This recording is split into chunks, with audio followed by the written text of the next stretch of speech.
Alors aujourd'hui, on va faire un panorama dans All-in-One Photoro 2022 et on fait cela juste après le générique. Bonjour à toutes et à tous, mon nom est Eddie Kinol. Si vous débarquez pour la première fois sur ma chaîne YouTube, je vous souhaite la bienvenue. Ici, on parle de post-production traditionnelle et créative sur les logiciels de post-production et bien évidemment, on parle de photographie en règle générale.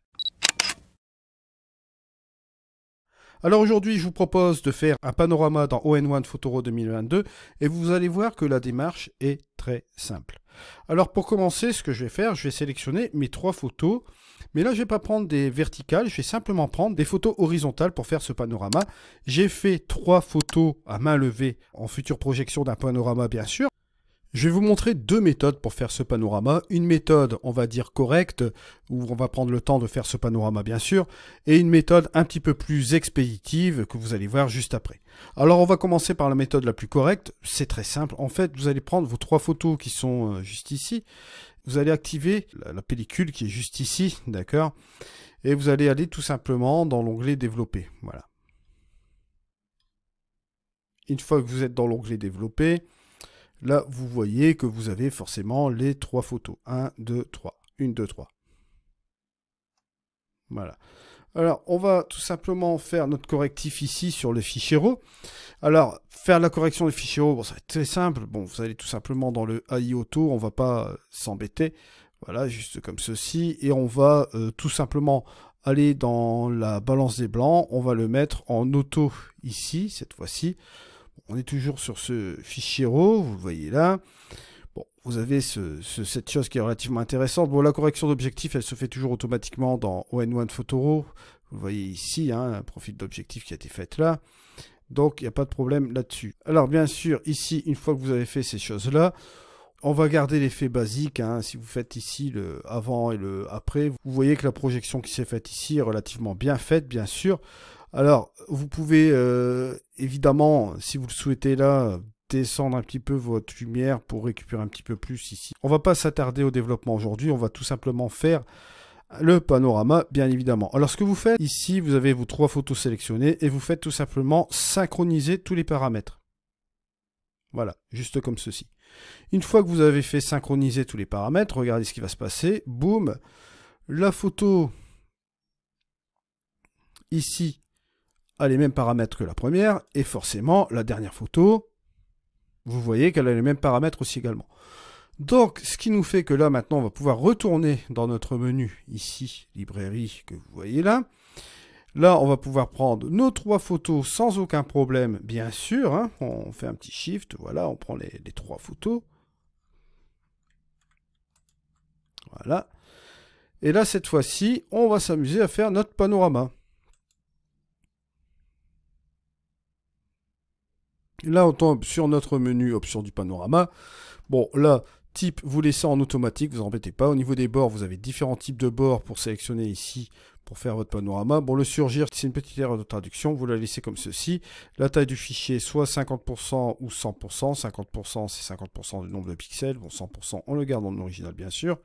Et vous pouvez soit l'ouvrir dans le menu feuilleté, développer ou effet. On va le laisser dans le menu développer, bien sûr, et on va faire enregistrer. Vous allez voir qu'il va nous coller ce panorama et on va se retrouver dans le menu développer. Et là, vous voyez que les 3 couches que nous avons fait en fichier RAW, on le retrouve ici en fichier collé, juste comme ceci. Là, bien évidemment, c'est un collage pixelisé, puisque ici, vous pouvez le remarquer, nous ne sommes plus en, comment dire ça, en Kelvin. Nous sommes simplement sur une valeur numérique ici au niveau de la balance des blancs. Vous le noterez aussi également dans la deuxième méthode qui sera un peu plus expéditive. Mais là, bon, vous voyez que vous avez déjà fait toutes ces choses-là. Hein, vous avez déjà préalablement fait vos réglages. Ce que vous pouvez faire, bien évidemment, ici, vous pouvez toujours reprendre la main, rectifier les tonalités, rajouter des effets, etc. Vous pouvez toujours surévaluer bien sûr la chose. Bon, vous pouvez toujours remettre pourquoi pas un petit peu de structure ici ou aller dans les effets. Hein. Bon là je vais dans la structure générale de l'image. Vous partez directement ici dans les effets. Vous pouvez toujours le faire aussi également. Pourquoi pas.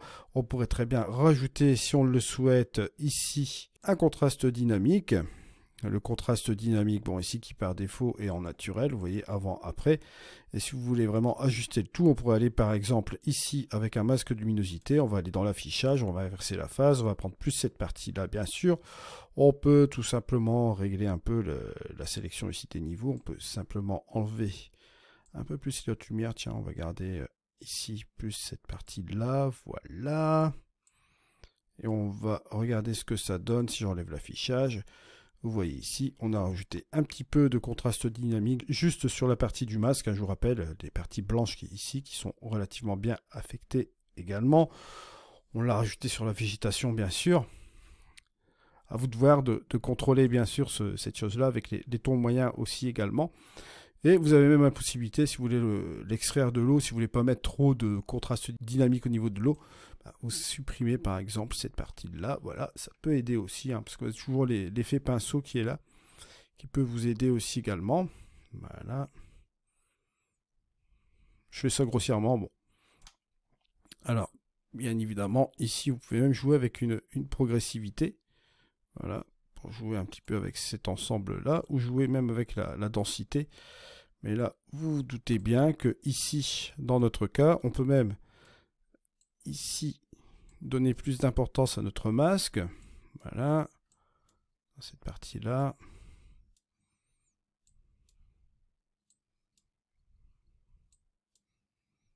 Juste comme ceci, ça peut aider. Et si je fais mon affichage, vous allez voir qu'ici, hop, on a le contraste dynamique qui joue juste ici sur cette partie-là de l'image. Ça peut donner une idée. Bon, maintenant, on va passer à la méthode un peu plus expéditive sur le panorama, bien sûr. Alors, on va prendre tout simplement cette photo-là. Je vais appuyer sur Shift et je vais aller sur la dernière photo. Et je prends ces 3 photos, bien sûr. Une fois que j'ai sélectionné ces 3 photos, que fais-je? Eh bien, je vais simplement ici, dans l'onglet Panorama, et je clique dessus.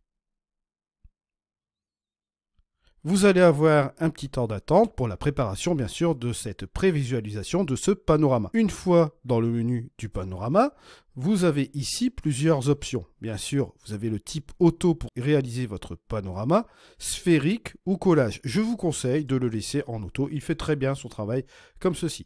Ensuite, vous avez plusieurs bords ici. Je vous conseille de le laisser comme ceci en surgir. Bon, petite erreur de traduction, bien sûr. C'est un mode de coupure ici au niveau des bords pour le panorama. Vous pouvez laisser la taille du fichier soit à 100% ou 50%. 100% le nombre de pixels maximum ici, hein, pour ne pas faire une perte de pixels. Ou à 50%, ce sera réduit bien sûr de moitié. Là, on va le laisser à 100%. Ensuite, la grande importance ici, n'oubliez pas, vous avez la possibilité de l'ouvrir dans l'onglet feuilleté ou vous pouvez le laisser dans le développer ou dans les effets. On va le laisser dans l'onglet développer puisque nous voulons développer ce panorama bien sûr. Et vous allez faire ici enregistrer. Et voici donc votre panorama collé, prêt à l'emploi pour être développé ici comme vous voyez là. On pourrait très bien le mettre en automatique juste comme ceci, pour retrouver un petit peu la chaleur ici de notre panorama. On a bien évidemment ici la possibilité de mettre, pourquoi pas, une balance des blancs en automatique aussi également. Et vous voyez ici, si on fait la petite différence entre le avant et le après, vous voyez, on a fait notre panorama assez rapidement. Bon, si on regarde un petit peu les détails de celui-ci, ça marche relativement bien au niveau du collage, sans aucun problème. On a réalisé ce panorama, vous voyez, en quelques minutes, bien sûr. Petit tutoriel assez rapide sur la réalisation d'un panorama, bien sûr. Vous voyez, dans N1 Photoro 2022, cela prend 2-3 minutes. Je vous remercie de m'avoir suivi. On se retrouve dans une prochaine vidéo. C'était Eddy. Allez, au revoir.